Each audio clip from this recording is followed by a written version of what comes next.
Well, thank you all for having me today. I'm having a little like a cold for about a week now, so in case I start like dropping out, just then bear with me. I have enough water here, and I have my pocket full of lakriets. Unfortunately, I'm from the Netherlands, and we have drop there, so I don't know if you've ever been in the Netherlands, and they have this amazing pastilles that you can just take whenever you feel like you need one. I'm trying to find something similar in Berlin. Didn't work out so far yet.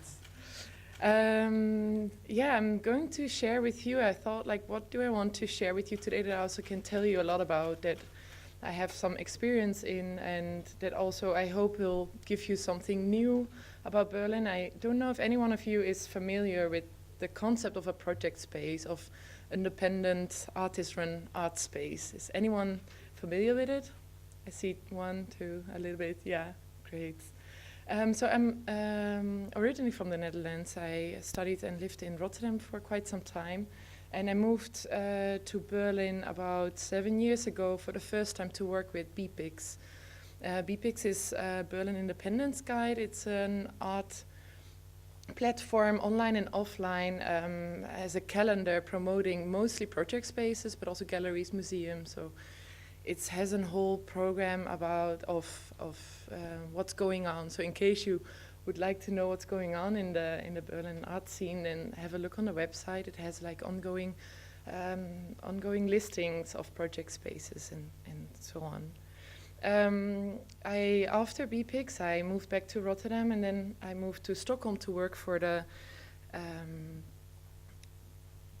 Supermarket Art Fair. And Supermarket Art Fair is existing for quite some time now, and they founded and started it as a contra, like against the commercial art fair, which is called Market in Stockholm. And Supermarket Art Fair is developed by a group of 3 to 4 artists, and they invite project spaces to participate in the fair. So it's not necessarily like, it's not a regular art fair. It's more like, it's really focusing on experimentation. It's about networking. And what's also different with any other commercial art fair is that they all pay for their booth, but like with less money than, for example, Art Basel or Art Berlin. And what's kind of interesting there is the exchange. So project spaces can participate. They have a program, some sort of speed dating in between as well. And it's really about encouraging the independent art scene. So the time I was there in 2013, there were 18 project spaces from 40 different countries in total. So this was quite a lot, and it was really nice to see how people were networking and getting to know each other, and also hearing about, even though a project space is kind of an, I would say, global theme, a global concept, then still it is like different for everywhere we are. And I want to talk today a bit about the Berlin project space art scene. And so after, I quit for Bpigs, working for Bpigs last year, July, to start my own magazine, which is called Texture Magazine. I'm doing this partly next to curating and art writing, and having some other jobs to survive. And Texture is an art platform focusing on art writing. We noticed there's a lack of art writings in Berlin, and we wanted to create a different way of writing about art. So it can be poems, it can be photos, it can be a video, and we have interviews and we do essays. And the first issue was about hospitality. I think this is a really interesting topic in relation to Berlin and the Berlin-based art scene, and especially also that it's not always hospitable for everyone. So there was a great exhibition in Sarie Contemporary Art Space, was about hostility. And so we discussed this in the issue, and the next one will be about branding the art world. So we talk a lot about the structures within the art scene. So I want to I want to explain a bit more the concept of a project space, and also what it does to Berlin, and how it can also affect politics, how it also affects gentrification, or maybe can be a counter for gentrification. And I will do this, I give a short background, how it developed in Berlin. I will also tell you a bit more about the definition, because I just now hop immediately in the in the concept of it, and then I want to discuss both the values and the developments. And if you have any questions in between, feel free to raise your hands. And if I move too quick, or just feel free to interrupt me. Also, without raising your hand, just throw it at me. So the project space, I don't know, it's very hard to read, huh? No worries. I will just move to the... so there are different words for a project space. Now I say project space, but it can also be an artist-run art space. It can be an off space. It can be independent project space. What basically is that it's a group of artists coming together to build a space. And a space can be an exhibition space, can also be like a library or an apartment. And it's a place where people can experiment with different forms of art. So Laden für Nichts was one of the first project spaces in Berlin. It was during the Berlin Wall. So the Berlin Wall is kind of a really important aspect of the project space scene here, I would say. It was in a moment when East and West were divided, that there was in the East and West, there were both like, there was space, there was room, and there was room for experimentation, and people wanted to try things. They wanted to be against the government, they wanted to show some arguments, and they built communities. And there's a difference. So this was, Laden für Nichts was in the West, former West, and they were more community-based practice. This is the current KW Institute. So before there was Gemeiner Kunstverein, was situated in the same building. So I don't know if any one of you know KW, and you can recognize a little bit like how it was before. And this was also, actually was before, it was during the Berlin Wall. And what's interesting is what happened there is that people were angry, and at the same time they were also free, and they wanted to express this. And another one is the Botschaft e.V., and this is a group of 13 people in total, and they were working with readings as well. They were based in the former East, and in the East it was actually a bit more easier to find space back then. Then I want to tell you a bit more about the definition. And before I continue here, I want to after the wall fell down, what happened is there was a lot of free space, and all people were moving to Berlin, and a lot of artists came here from everywhere, and it would actually reduce space, and there were like not as many spaces as before. So people were it was harder to find a place, and especially in the West, a lot of people moved to the West. And in East Germany, a lot of people actually still found places. And this is, for example, also from the Gemeiner Kunstverein there. So this was a big part, I would say, in the development of the concept of a project space. So an off space, a project space, I have written down a few words that are kind of important in understanding this concept. It's non-profit, which means it has no commercial focus. It's community-based. Very often there are several artists involved, but they work with the area, they work with the kids, they work with the people surrounded in their project space. They do this through collaboration. It's not only showing art, they also have workshops. They have several screenings. It can be all sorts of forms that you not necessarily consider as art. I would later give you an example of like a project space that also created a fake Botschaft, a fake embassy, in discussing political stories, political interest from Berlin. It's a lot about like having an exchange with the audience, with the people from the neighborhood. So it's entering into dialogues. It's very site-specific in the sense that it's taking place in a certain area, and they work very often with the people from the neighborhood and invite them in the place to do something, and they invite artists to create something for the community there.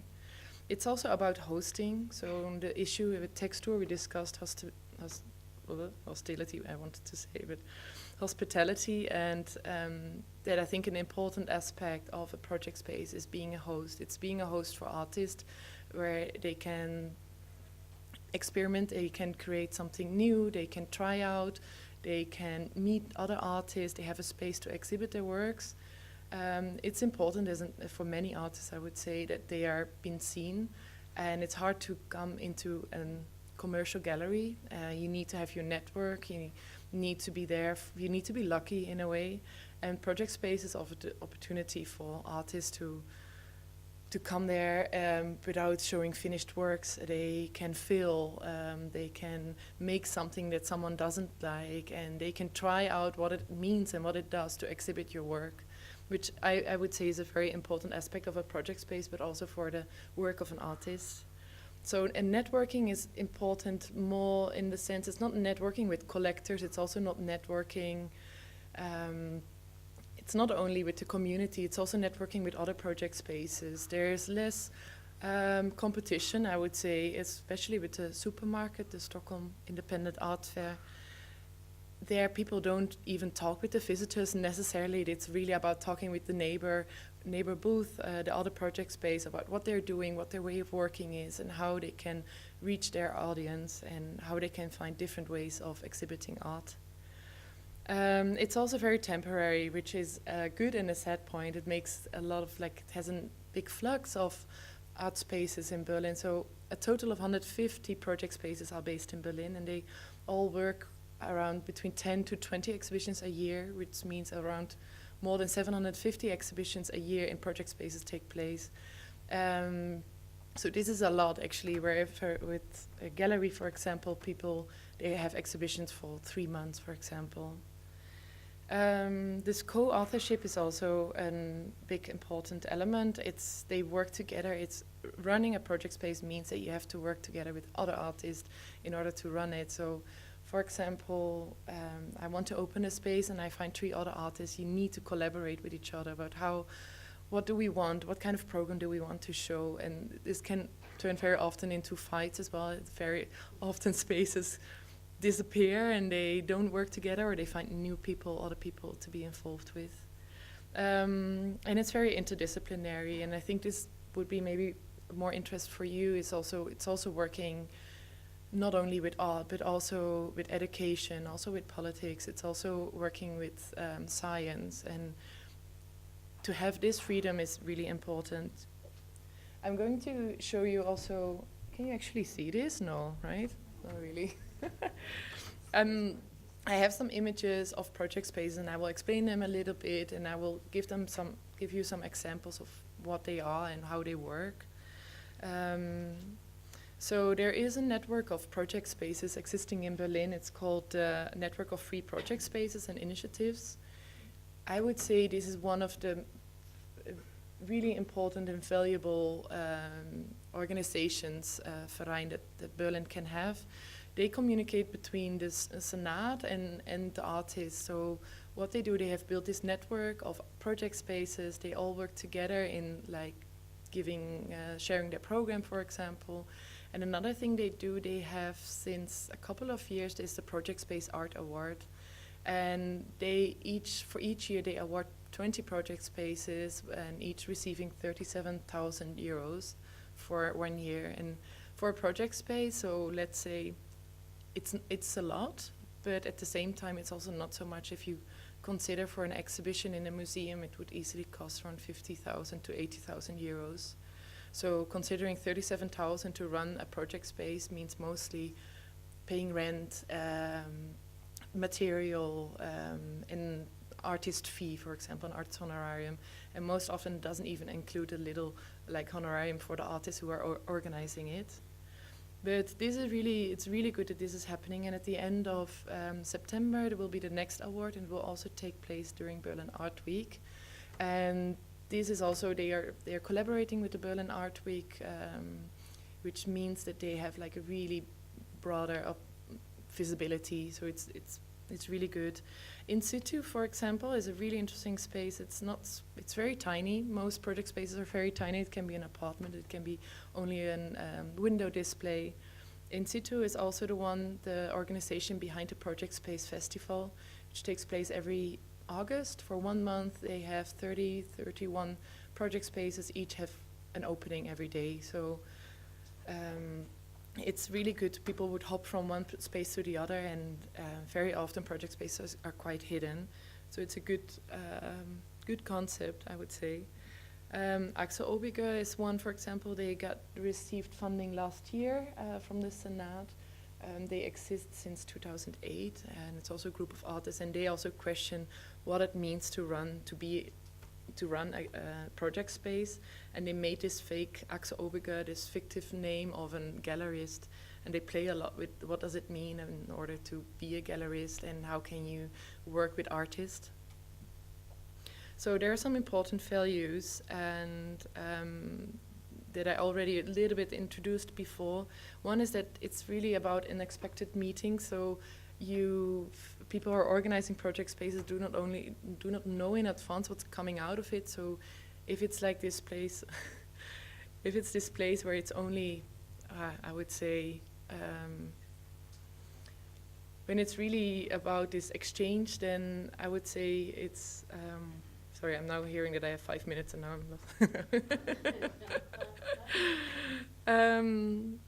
So this is creating a valuable position for artists, where they don't have to think about selling their work, but more about showing it. So this room for experimentation is really important, and this dialogue, collaboration, and exchange. And another important part is counter-gentrification. It's very often there are spaces with old rent, so they only have like very few low rent. They have to pay, let's say, 200 to 300 euros each month. So this is very easy for people then to organize something. Sonntag is taking place in an apartment, and they invite one artist, and they can choose their own favorite cake, and based on this cake they will develop the exhibition. Another one is NonBerlin. It's focusing on the Asia exchange between Germany. They do a lot of discourse. They have talks as well, and they talk a lot. They show artists from Korea, and as well showing artists from Germany. They will bring them to Korea. What I would say, there are some important aspects that are not so good. It's just through gentrification that art spaces have to leave, they have to close down, it's becoming too expensive. They very often have to fund themselves, so each artist is giving a little bit money, let's say 50 euros each month in order to help the program survive. It's very self-organized, but also very much about showing your own work. It's a lot of effort they have to put in. It's very independent, but at the same time it can also easily burn out because they are always busy and they always have to come up with a program. For example, I recently also started working with Lage Egal, a project space that was in Prenzlauer Berg before.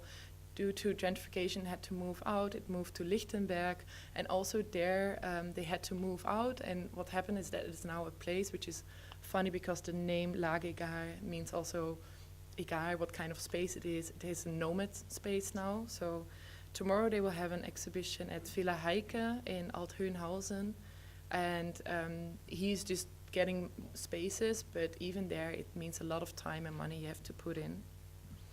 So I want to end with something like positive, saying that what an art space can do, what a project space can do. It's really about unlearning, I would say, commercial approaches. It's against commercialization, against capitalism. It's offering a lot of space for artists to show their work, to experiment. I would use the word transdisciplinary because it's not only about showing art, it's also using science, it's also using economy, politics. I would say whenever you have an idea for a talk, a workshop, or a program, I would say it's a perfect place to do it in a project space because it's very easily accessible for neighbors, but also for people in Berlin. And I would say they are really being part of a change in the art culture. It makes sense that they do different ways of exhibiting art. You can learn a lot about how to perceive art, how to look at art. And another important aspect is the transcultural exchange. And especially with Supermarket Art Fair, I would say there it's a lot about bringing cultures, people from different cultures all together, and then developing something new, a new format of what art can mean in today's society, and what role the independent art scene can play. Another one, Cineteka in Neukölln. They have a lot of workshops, so you can't see it so well, but it's a window display, and outside it's used styrofoam. It's a workshop there. You can work with styrofoam, and the artist there will help you developing your concepts and ideas. And Kinderhoek and Carakas, it's another example of like they test a lot, like they work with the boundaries of art, what art means, and how they can display art. So I would like to leave some room as well for any questions. I feel like I've been rushed you through it, so feel free to let me know if there's any questions or you'd like to know something more about anything. Yes. So have them understood from friends of mine, like that Berlin is quite conducive for especially young artists because of the price compared to other German cities, and then of course compared to other European capitals, and also the interest for the art scene here with just the people living in Berlin. But from your experience, like being in the Netherlands, being in Sweden, and being here, do you see that because of the rising prices of apartments, for example, or just space in general, do you see that there's kind of a shift now in Berlin to leave and go somewhere else? Or in your mind, what is your kind of most conducive art space? Do you think it's still Berlin or another place that you've been? Yeah, interesting question, because I moved away from Rotterdam at the moment when Rotterdam became really popular. And somehow in Rotterdam, what happened there is there became a lot of free space as well for artists, and they were really interested in creating something. So, and in Berlin, in contrary, it actually reduced and it became less. So I am now like moved here officially 4 years ago, and I came maybe too late already to experience like the proper freedom. I would say it's Berlin, it's still the city with the most opportunities, like also especially when related to lower rents. It's still lower than, for example, London, or maybe thinking about a Paris or an Amsterdam. Yeah, it's also going up, and I'm afraid that this will change. It will change in a really bad way. It might also mean there are less spaces, less project spaces, and people have to close down. And to be honest, I don't know if this is always really bad.